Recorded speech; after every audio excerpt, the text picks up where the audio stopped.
Delighted to welcome the former Green Party leader, Baroness Natalie Bennett, to the show right now. A very good afternoon to you. Good afternoon, Julia. Lovely to be back with you. Thank you very much for joining us. I wanted to ask you, first of all, about the new leader of your party and the new deputy leader, but I must ask you also about the deputy leader of the Labour Party, Rayner, saying she basically dodged 40 grand in stamp duty on the purchase of her flat down in Hove near Brighton, that she considered resigning. She's referred herself to the Standards Commissioner. Should she resign? Well, I think, as you were saying to the caller earlier, we still need more information here. This is a story that's broken over a few hours. And I think we do have to take into consideration the fact that this was partly setting up a trust to provide in future for a disabled child. But on the other side, not this home. This home had nothing to do with that trust.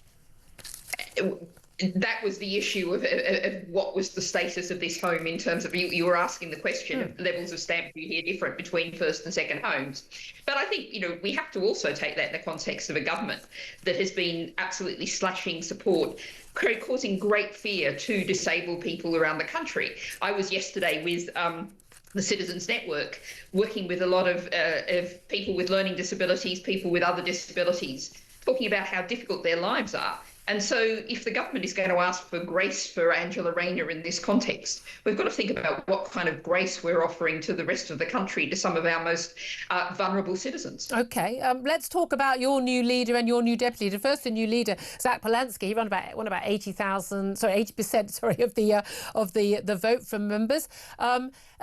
He was elected on basically wanting sort of eco-populism, he says, but also willingness to work with people like Jeremy Corbyn and Zara Sultana, who have basically formed their own party, a sort of pro-Gaza, very, very left-wing party. Is that what the Green Party is now?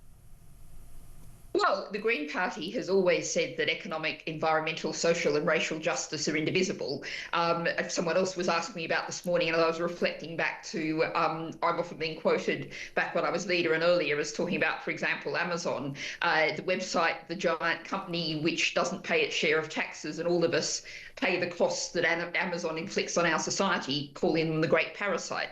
We've always understood that we need a society where resources are shared out fairly. There's enough resources on this planet for everyone to have a decent life if we share them out fairly. That's been fundamental to Green Party understanding, Green Party philosophy for 40 years and more. Well, in that case, I suppose people like Rayner wouldn't be able to afford an £800,000 flat because we'd be sharing it all out fairly. She probably wouldn't be entitled to that, second home or otherwise. Well, I think I don't know about Rayner's personal income, but the Green Party, we've very much been focused on the need for a wealth tax to ensure that those with the broadest shoulders who've been taking large amount of resources out of our society, that they are able to take their fair share. What do you mean by taking a large amount of resources out of our society? What does that mean? Well, it means things like taking large profits from companies. We think of the bosses of water companies, for example, taking very large bonuses while their companies are polluting our rivers and our seas. Wait a minute, but what about wealthy? What about people who make money selling things that people want to buy, and they're not polluting our rivers? They're selling us, I don't know, a new gadget that we like or food that we like, and they're earning a lot of money. Should there be a wealth tax on them? Because I mean, you want a punishment tax on people who do things you don't like, but should people who sell us goods that we like, even goods that perhaps, maybe they make prosthetic legs and they've made a massive profit on that, but they've made a load of money, but they've done good for society, should we be putting a wealth tax on those people? I doubt that people are making large profits out of prosthetic legs. But to the broader question, I come back to the Amazon.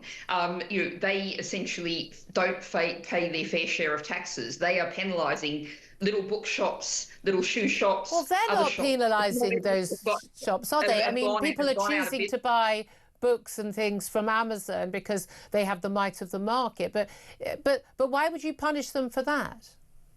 Well, if they are not paying their taxes, their corporation taxes, which they essentially pay no corporation taxes. Well, they do pay the tax. They do pay the taxes they're legally due. They're just able to avoid perfectly legally, I'm sure you'll agree, and under the current law, lots of taxes which other companies that are based here in Britain and have premises have to pay. But so when you say wealth tax, you are talking about multinational, very, very, very big corporations or very, very, very rich people, not, say, people on six-figure salaries like, I don't know, the Prime Minister and the Deputy Leader of the Labour Party.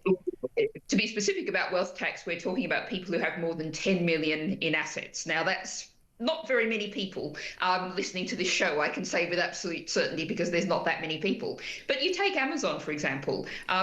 If you go down on bin nights, you walk down the street, you will see huge amounts of Amazon packaging filling up the bins. We are all paying to dispose of that packaging. Amazon creates a cost, and the way society is organised, and you're absolutely right, what we're talking about is changing the way society is organised, so that people pay their fair share. Well, there would also there'd be a cost if someone drove to the shop to go buy it themselves, but you don't like people getting on cars either. Let's talk about your new leader rather than focusing on Amazon. You seem to be obsessed with Amazon. Zack Palansky. I mean, you know, he's obviously very popular within the party. I wonder how popular he is with a lot of women voters, though. He used to work as a psychotherapist where he was telling women that they could think their breasts larger. Have you ever thought about taking that advice?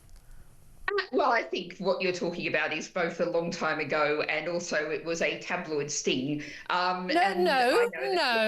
It was the Sun newspaper sent along a patient to his service he was offering in Harley Street Clinic, where he, as a grown man, it wasn't like something he did when he was 14. He was a grown man in a respectable job where he told her that she could, it's all on tape, it wasn't a sting. You can only sting someone if they're doing it anyway. And he was telling her and other patients that they could think their breasts larger. Is this really a man who is fit for public office? Well, I think that people can hear for themselves. It's great to see how much Zack is all over the media this morning. The Guardian covering on the front page. People can listen and hear for themselves, see what Zack is presenting as Green Party policies. No, but that's not what I asked you, Natalie. Do you think a man who tells women, as a psychotherapist, that they can think their breasts bigger, that's a man who should be in public office?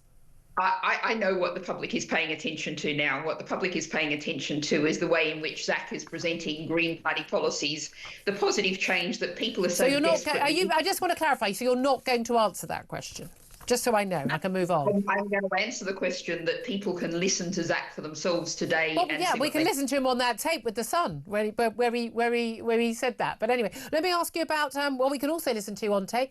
Your new deputy leader, co-deputy leader, Mothin Ali. He, on the day of the October 7th attacks by Hamas in Israel, which left 1,200 people dead, mostly civilians, led women to being gang raped, children killed, people burnt, and 250 hostages taken. He said that this was the fight.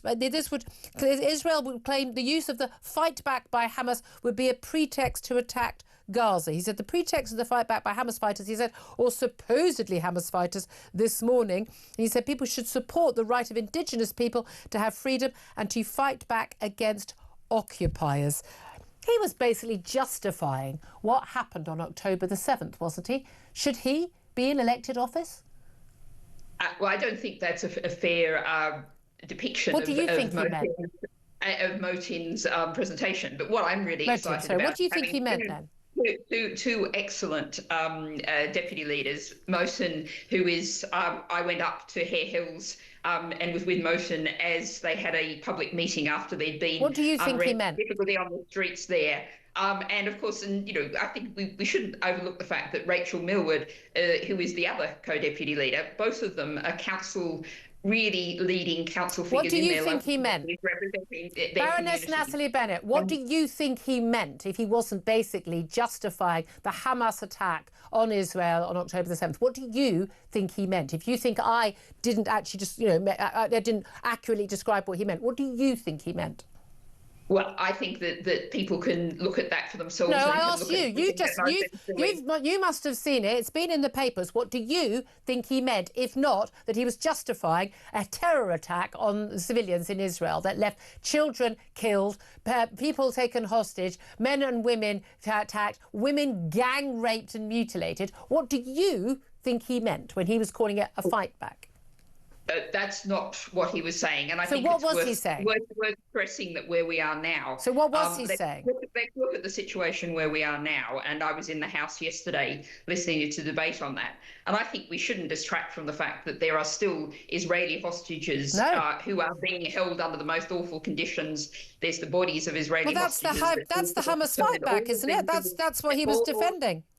All of these are issues that we need to focus on, as well as, of course, the dreadful circumstances, the starvation, what has been labelled genocide in Gaza now. Okay, well, it's labelled by some, but clearly not a genocide, if you know what the word genocide means. Again, I'm going to ask you for the final time. What do you think Mothin Ali, the deputy leader of the Green Party, meant when he talked about how this was a fight back by Hamas? Well, Mothin himself has set out very clearly, explained all of this, and people are welcome to look that up. So you don't have a view on it?